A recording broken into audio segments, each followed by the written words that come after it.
देखिए स्टूडेंट्स, आज जो अपन टॉपिक ले रहे हैं, this is process costing.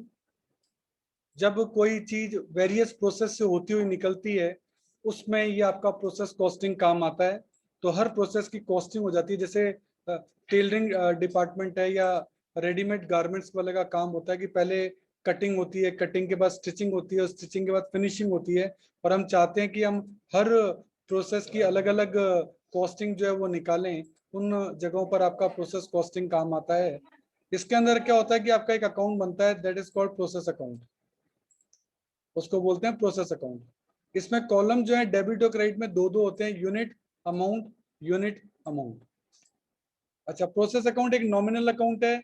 Debit side में जितने भी खर्चे हैं वो आते हैं। देखो, direct material, direct wages, direct expenses, indirect expenses, other expenses if any, जितने भी खर्चे हैं सब डेबिट साइड में आएंगे।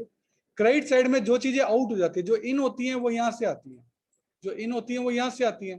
तो जो आउट हुई थी, जैसे वेस्टेज होके माल चला गया या नेक्स्ट प्रोसेस में माल चला गया, वो दोनों आपके यहाँ आएंगे।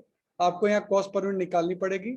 उसका फॉर्मूला होता है total process cost divided by total production. इसका यूज कैसे करना है, इसके लिए अपन एग्जांपल नंबर 1 जो है उसे देखेंगे। देखिए इलस्ट्रेशन नंबर 1 अपन इसके लिए ले रहे हैं। इलस्ट्रेशन नंबर 1 में क्या कहता है?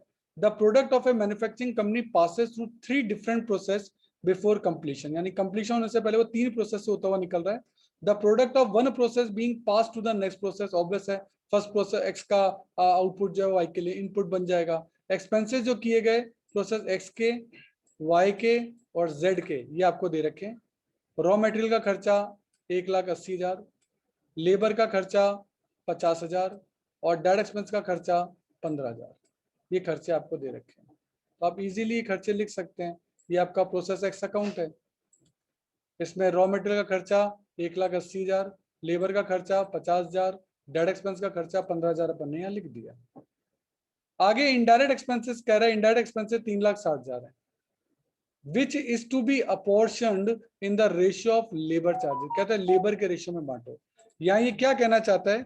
यहाँ ये कहना चाहता है कि जो आपके खर्चे हैं इनडायरेक्ट एक्सपेंसेस, वो अपन को अलग अलग नहीं दे रखे, तो आप उसको लेबर के रेशियो में बांटो। लेबर का रेशियो ये है, क्या रेशियो आया इसका?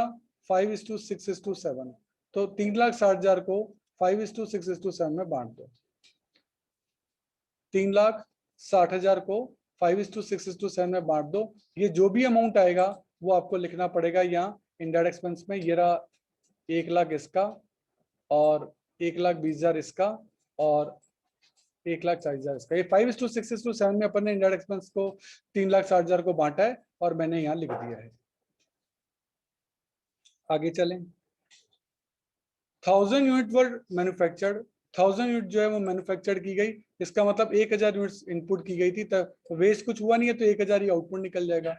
ये चीज आपकी यहाँ अपन ने लिख दी। देखो, यहां तक समझ में आने के बाद मैं आपको एक बहुत इंपॉर्टेंट और अलग तरीके की बात बताऊंगा कि इस चैप्टर में बैलेंसिंग फिगर में बहुत सारी चीजें निकलती हैं, और बैलेंसिंग फिगर में क्या चीजें निकलती हैं उनके ऊपर मैं लगाऊंगा सर्कल। उस सर्कल से आपको पता रहेगा कि ये चीज बैलेंसिंग फिगर में निकली है। बैलेंसिंग फिगर में निकलने का मतलब है कि डेबिट में से क्रेडिट को लेस करके या क्रेडिट को में से डेबिट को लेस करके बैलेंसिंग फिगर में दोनों साइडें इक्वल करके ये चीज निकली है। तो अब देखो, मैं आपको ये चीज बताता हूँ कि ये कैसे होगा। देखिए, अब आप डेबिट का टोटल कर सकते हैं, क्रेडिट का टोटल कर सकते हैं। इतना ही टोटल डेबिट और क्रेडिट का यहाँ भी आना चाहिए।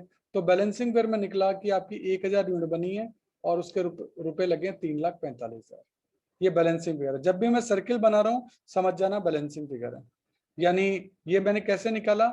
Debit side minus credit side करके बैलेंस करके यहाँ लिखा है। अब इसी से आप सीपीयू निकाल सकते हो, कॉस्ट पर यूनिट। यही फिगर आएंगे, 3,45,000 रुपए लग गए 1,000 यूनिट बनाने में, तो कॉस्ट पर यूनिट कितनी हो गई? 345। और ये जो बैलेंस है आपका, ये पूरा का पूरा ट्रांसफर हो जाएगा। ये तो प्रोसेस एक्स था, प्रोसेस एक्स का आउटपुट प्रोसेस वाई के लिए इनपुट बनेगा, तो इसको ट्रांसफर कर दो बाय प्रोसेस वाई। ये पूरा का पूरा बैलेंस वाई अकाउंट में ट्रांसफर हो गया। अब हमारा बनेगा प्रोसेस वाई अकाउंट, और प्रोसेस एक्स का जो आउटपुट था वो प्रोसेस वाई के लिए इनपुट बन जाएगा। लिखेंगे टू प्रोसेस एक्स, वही 1,000 यूनिट 345। अब यहाँ के खर्चे आपको दे रखे हैं, देखिए ये खर्चे दे रखे हैं वाई के 120, 60 एंड 25। 120, 60 एंड 25, ये तो अपन ने पहले ही लिख लिया था। अब टोटल कर दिया, ये टोटल यहाँ भी आना चाहिए। बैलेंसिंग में आया 1000 यूनिट बनी है और प्रोसेस वाई तक आपके 6,70,000 का खर्चा लग चुका है, तो ये बैलेंस आपका चल जाएगा प्रोसेस जेड में, और प्रोसेस जेड के लिए ये इनपुट बन जाएगा, लिखेंगे टू प्रोसेस वाई। और सीपीयू निकालेंगे 6,70,000 डिवाइडेड बाय 1000, इसी से निकलता है सीपीयू आपका निकल गया 670। ये इनर कॉलम में लिखना जरूरी होता है, इसलिए आप इसको इग्नोर नहीं कर सकते, ध्यान रखना है इस बात का। नाउ ये जो आपका आउटपुट था वो यहाँ के लिए इनपुट बन गया। अब बाकी के जो खर्चे हैं वो देखो वापस से, ये आपके खर्चे हैं 60, 70, 50, ये खर्चे आ गए raw material, labour and overhead 60, 70, 50। अब ध्यान दीजिएगा इस साइड का टोटल होगा, यही टोटल इधर आना चाहिए, बैलेंसिंग फिगर में निकलेगा। अब आप जो बैलेंस है उसको ट्रांसफर करेंगे, क्योंकि आखिरी है तो ये कहाँ चल जाएगा, फिनिश स्टॉक अकाउंट में। और 9,90,000 रुपए लगे हैं 1,000 यूनिट बनाने में, तो पर यूनिट की कॉस्टिंग कितनी लग गई, 990 की। इस तरीके से आपका तीसरा प्रोसेस अकाउंट कंक्लूड होगा। अब देखो, अब आपका बनेगा फिनिश स्टॉक अकाउंट। ये फिनिश स्टॉक अकाउंट है, जो प्रोसेस जेड का आउटपुट है वो यहाँ के लिए इनपुट बन जाएगा, लिखेंगे टू प्रोसेस जेड। और ये बैलेंस शीट बन गया कि आपके पास 1,000 यूनिट पड़ी है 9,90,000 रुपए की, एक यूनिट की कॉस्ट है 9,90,000 990 रुपए। और यहाँ नोट भी लिखा है indirect expenses have been apportion in the ratio 567, ये 567 अपन ने निकाल भी लिया था। तो कुल मिलाकर ये 3 प्रोसेस अकाउंट बनेंगे। ये बेसिक है, इसमें कोई भी एडजस्टमेंट नहीं आया है, ये बेसिक प्रोसेस अकाउंट है, ये इसी तरह से होगा, बेस आपका यही होगा।